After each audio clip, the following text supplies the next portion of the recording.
씨 뿌리는 자가 되자는 말씀을 제목으로 함께 우리에게 너무 친근한 이 비유의 말씀 속에서 예수님의 우리를 향하신 진정한 목소리를 함께 나누고 그 예수님의 말씀대로 우리가 살기를 다시 한번 인도함 받는 시간이 되고자 합니다.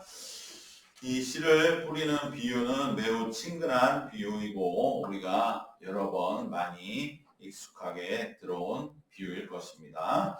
농부가 씨를 뿌리는데 그래서 땅에 씨앗이 떨어지는데 네 가지의 밭에 씨가 떨어진다. 길가와 돌밭과 가시덤불, 좋은 땅에 각각 떨어지고 좋은 밭에 떨어진 씨만 놀라운 결실을 맺는다라는 내용으로 이 비유를 아마 익숙하게 새기고 계실 것입니다. 그래서 우리는 이 비유가 결국은 우리는 좋은 밭이 되자, 말씀의 씨앗이 내 마음밭에 떨어져서 우리는 길가나 돌밭이나 가시덤불이 되지 말고 좋은 밭이 되어 이렇게 놀라운 결실을 맺자, 이렇게 해석하기가 쉽습니다. 예수님은 이 말씀에 대해 해석을 붙여주셨는데 예수님의 해석도 마치 그런 것 같습니다.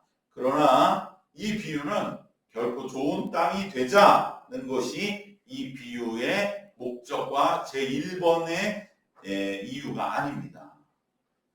그런 해석은 우리가 한 번 더 다시 생각해 보면 나도 모르는 사이에 이 비유를 제목은 씨 뿌리는 자의 비유라고 해놓고서 씨 뿌리는 자에게 주신 말씀으로 해석한 것이 아니고 땅의 입장에서 이 말씀을 해석하고 있는 것이었던 것입니다. 그렇기 때문에 이 씨 뿌리는 자의 비유는 제목은 씨를 뿌리는 자에 대한 주신 비유라고 하면서 해석은 우리가 좋은 땅이 돼야겠다. 땅의 입장에서 나는 길가도 아니요 돌밭도 아니요 가시덤불밭도 되지 말고 좋은 땅이 되자. 그러면 이 비유가 제목을 바꿔야죠. 네 가지 밭의 비유라든지 또 씨 뿌려진 밭의 비유 이렇게 바꿔야지. 왜 씨 뿌리는 자의 비유로 제목을 붙인 그러한 이유가 무엇이겠습니까?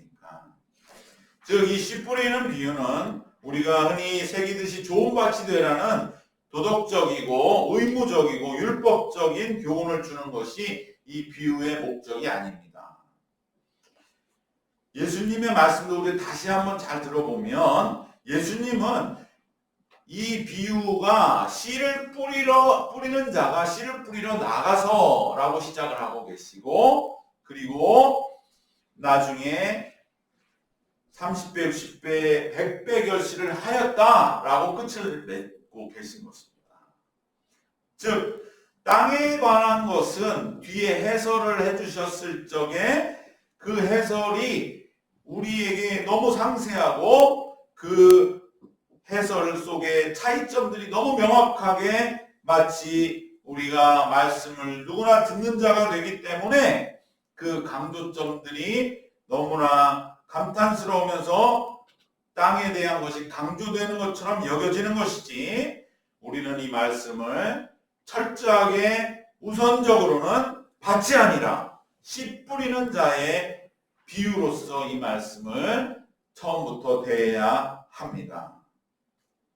그럴 때 이 비유는 좋은 밭이 되자는 뜻이 아니고 1차적인 의미는 어디에 있느냐? 씨 뿌리는 자에게 있다. 그러면 씨 뿌리는 자에게 예수님이 주시고자 하는 메시지는 뭐냐?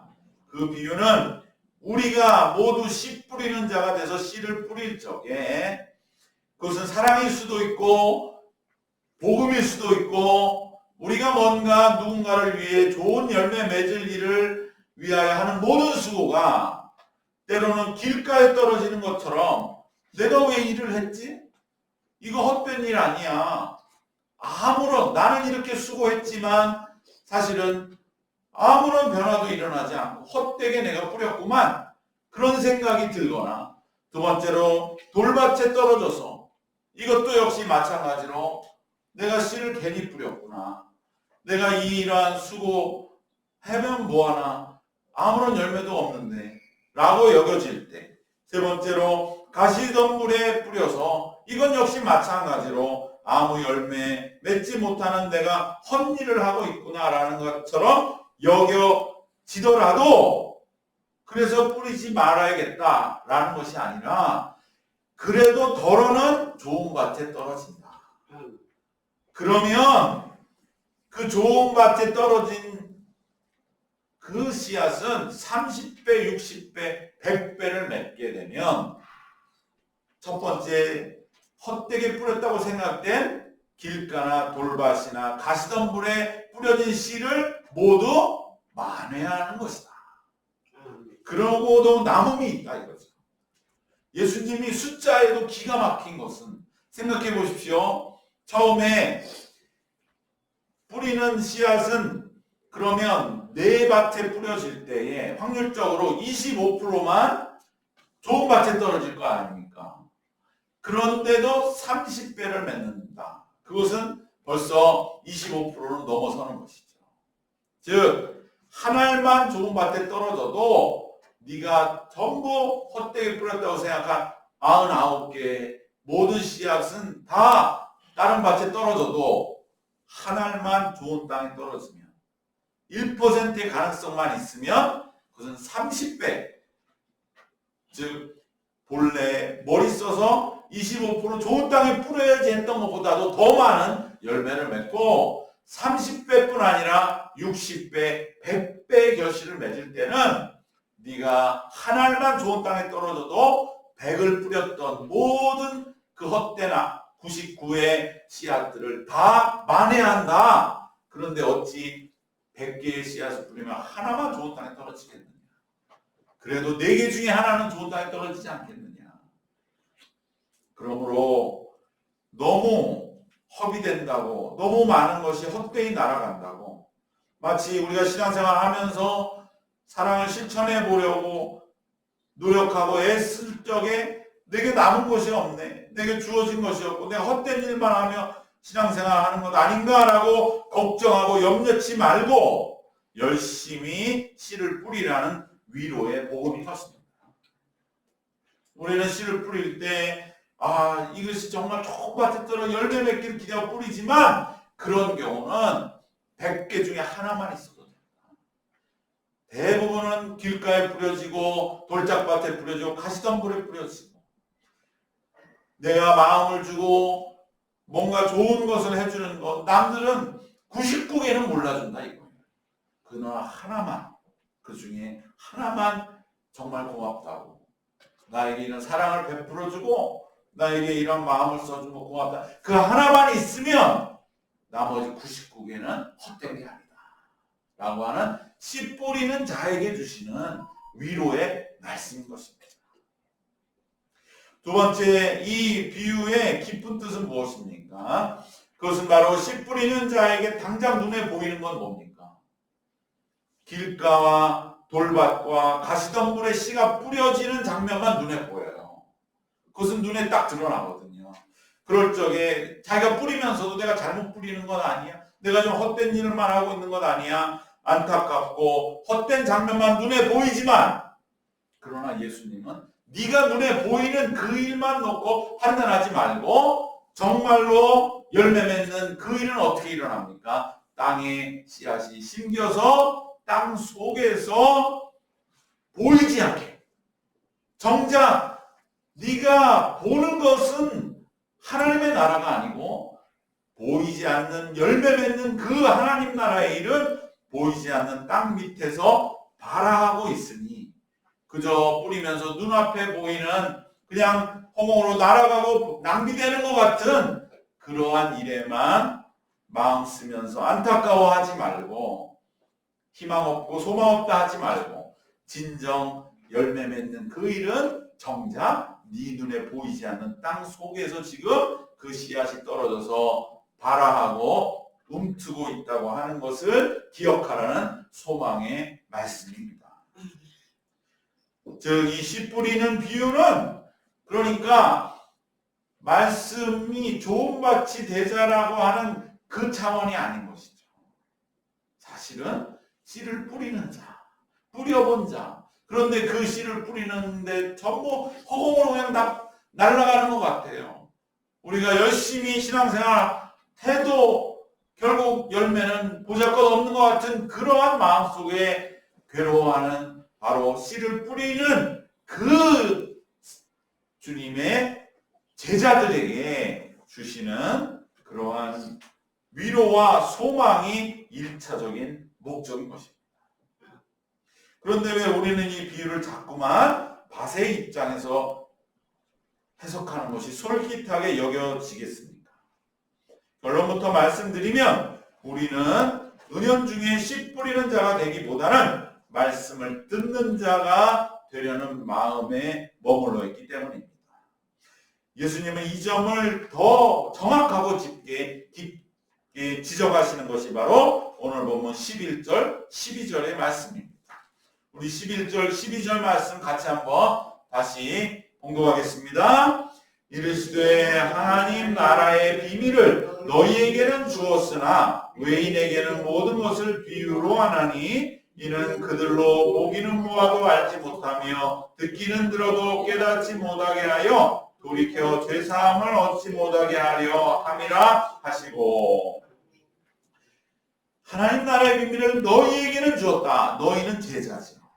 즉 이 비유에 담긴 하나님 나라의 비밀을 제자인 너희들이 제자가 될 때만 이해할 수 있다는 말씀이죠. 외인이 되면 들어는 들어도 모르고 보기는 보아도 깨닫지 못하게 된다는 거예요.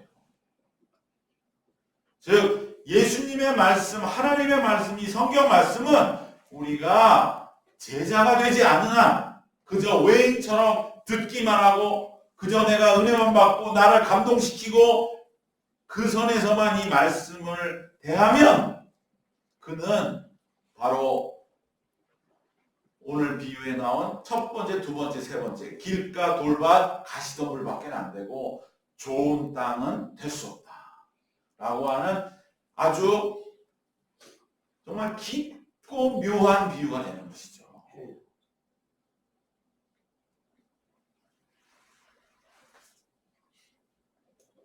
우리는 예수님께서 하신 이 말씀에 두 번째 귀한 의미를 새게 됩니다. 그건 뭐냐? 성경 말씀은 절대로 우리가 그냥 공연 가서 영화 보고는 그러한 듣는, 책 읽는 것이야. 책 읽는 그러한 독자로서 읽으면 안 된다는 거예요. 이것은 제자가 돼서 바로 이 말씀 안으로 우리가 들어가서 이 말씀에 내가 삶을 걸고 이 말씀을 어떻게 하면 내 삶의 양식으로 삼고 내 삶에 적용해서 그렇게 이 말씀을 받을 때만이 이 말씀은 깨달아진다는 것입니다. 예수님의 말씀은 뜻 그리고 비유에 담긴 뜻 또 성경 전체에 담긴 뜻을 제대로 깨달으려면 제자가 되어야 된다라고 말씀하십니다. 예수님의 말씀을 단지 듣는 자가 되어서는 그 깊은 뜻을 깨달을 수 없고 오직 제자라고 하시는 예수님의 말씀을 적용하고 실천하는 자가 되어야 비유하신 말씀의 뜻도 제대로 깨달을 수 있는 것입니다. 씨 뿌리는 자의 비유에 담긴 예수님의 이 참된 뜻이 대표적인 예가 되는 겁니다. 그저 내가 단지 좋은 땅이 되어서 말씀을 듣고 결실 맺어야지 해서는 결코 깨달을 수 없고 심지어 결실도 참으로 맺어지는가 의심스럽게 되는 것입니다. 즉 이 말씀 속에서는 좋은 땅이 되려 하지 말고 내가 씨를 뿌리는 자가 되어야겠다. 그래야만 예수님이 이 비유를 주신 뜻이 깨달아지는 것입니다. 말씀을 듣기만 하는 자가 되어서는 좋은 땅이 될 수 없습니다. 좋은 땅이 되기 위해서라도 씨를 뿌리는 자, 제자가 되어야 합니다. 예수님이 그런데 이 비유를 풀어주신 까닭은 어디에 있느냐? 그것은 바로 우리에게 그러한 제자가 될 때만이, 씨를 뿌리는 자가 될 때만이 이 비유가 너무나 와닿는다는 것을 상세하게 설명해 주시기 위해서입니다. 여러분, 우리 이 비유가요, 한번 진짜 자기 자신을 시험해 볼 수가 있어요. 내가 처음에는 말씀을 땅의 입장에서 새겨보면 굉장히 와닿는 것 같거든요.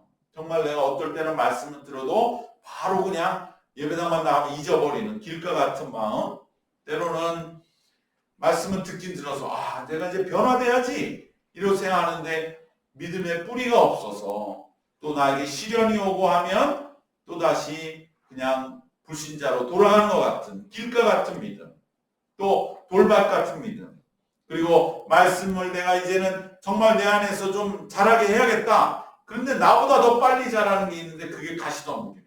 세상의 근심과 염려가 나를 덮어버려서 내가 어느 정도 말씀을 자랐는데 그 근심 걱정에 그냥 눌려가지고 다시금 말씀이 열매 맺지 못하는 그 상태를 우리는 분명히 자가진단할 수 있죠. 그래서 이렇게 말씀을 해석하면 나에게 정말 와닿는다, 그렇게만 생각하기가 쉽지만, 그러나 거꾸로 말씀을 한번 전해보세요. 전하는 자가 돼보세요. 그러면 내 말을, 내 신앙적인 메시지를 듣는 사람이 어떠한 상태인가는 더 잘 보입니다.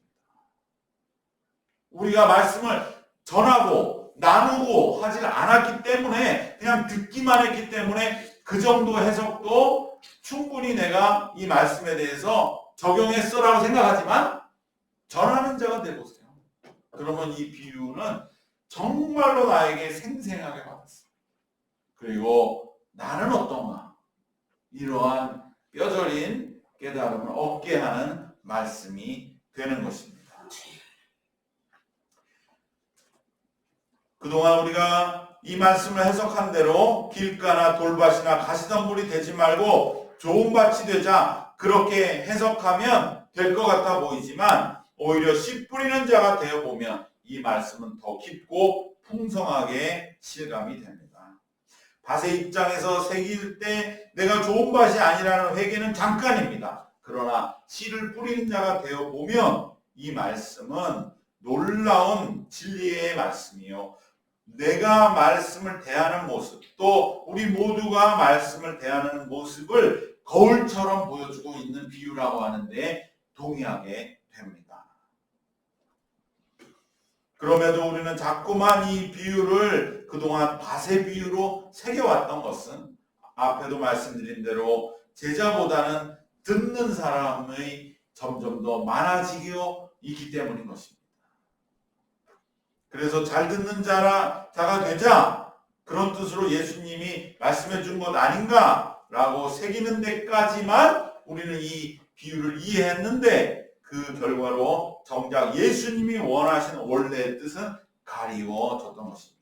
그것은 예수님의 말씀 안으로 들어와서 제자가 될 때만이 내가 씨 뿌리는 자가 되어서 내가 말씀을 전하고 이웃들의 사랑을 전하고 그러한 사람이 되었을 때에 예수님이 이 비유의 본래 뜻을 우리는 깨닫게 되는 것입니다.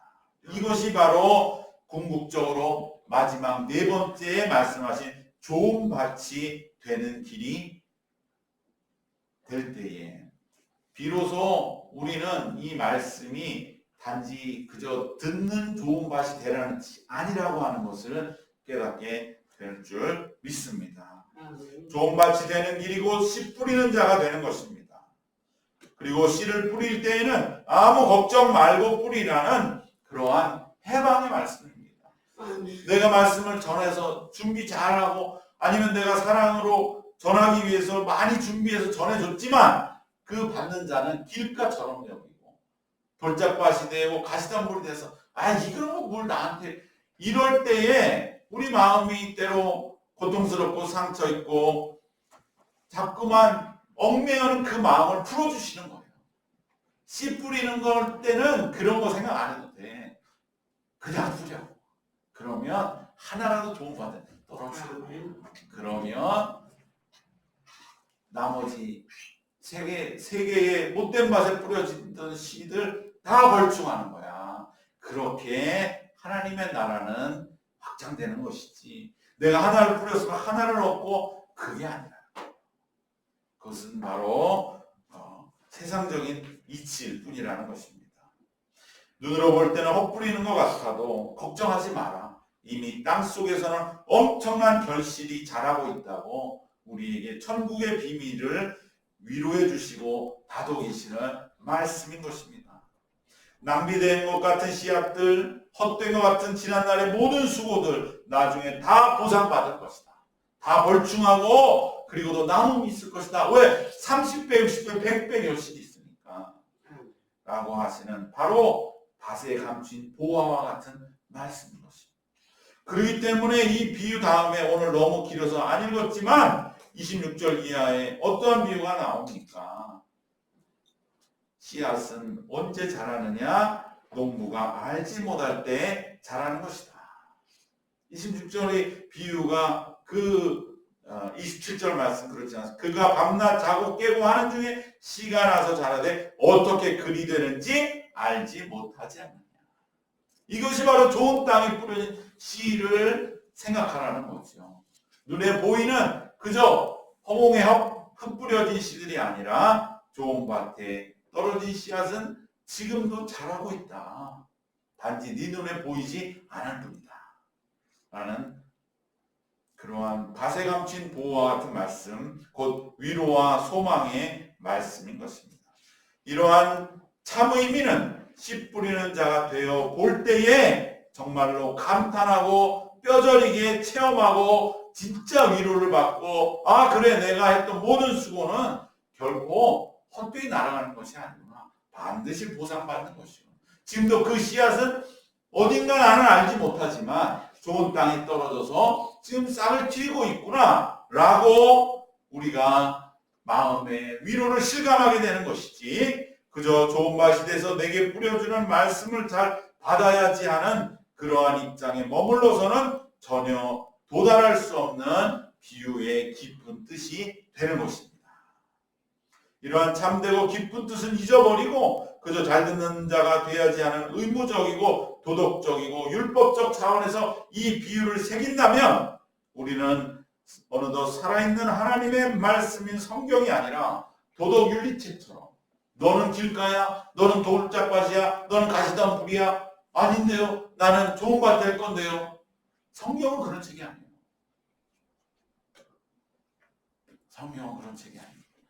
우리에게 위로를 주시고 소망을 주시고 우리를 진정으로 걱정하지 마. 그리고 씨앗을 뿌리는 그 길을 가라. 하나님의 나라는 보이지 않는 곳에서 지금 네가 100개를 뿌리는데 하나는 떨어지게 하나님은 하시지 않대요. 우리 하나님 그렇게 인색한 하나님이 아니신데 그런 것은 땅에 떨어져서 반드시 지금 30배, 60배, 100배의 결실을 준비하고 있다.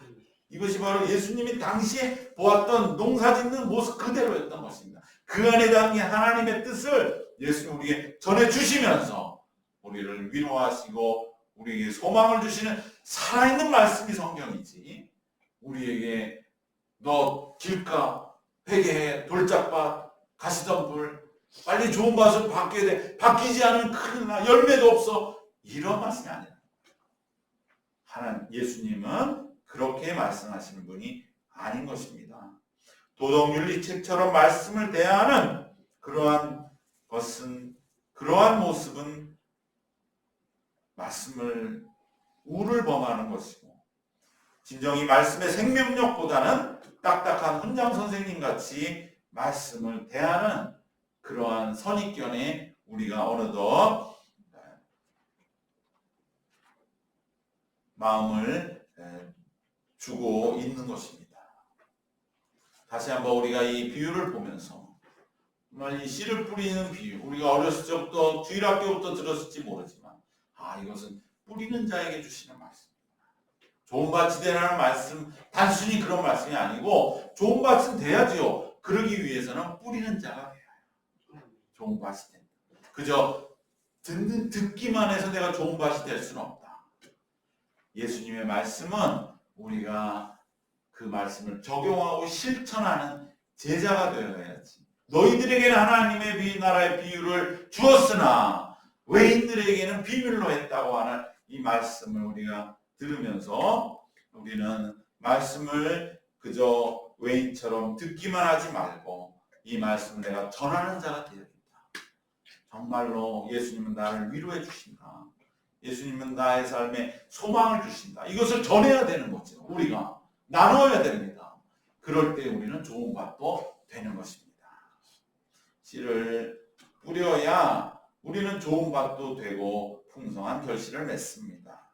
예수님의 말씀은 살아있고 역사하십니다. 말씀을 듣기만 하는데 머무는 것이 아니라 말씀을 전하고 나누는, 그리하여 우리도 씨를 뿌리는 예수님의 제자가 되어서 좋은 밭이 되고 풍성한 결실 맺으시기를 주님의 이름으로 축원합니다. 기도하겠습니다.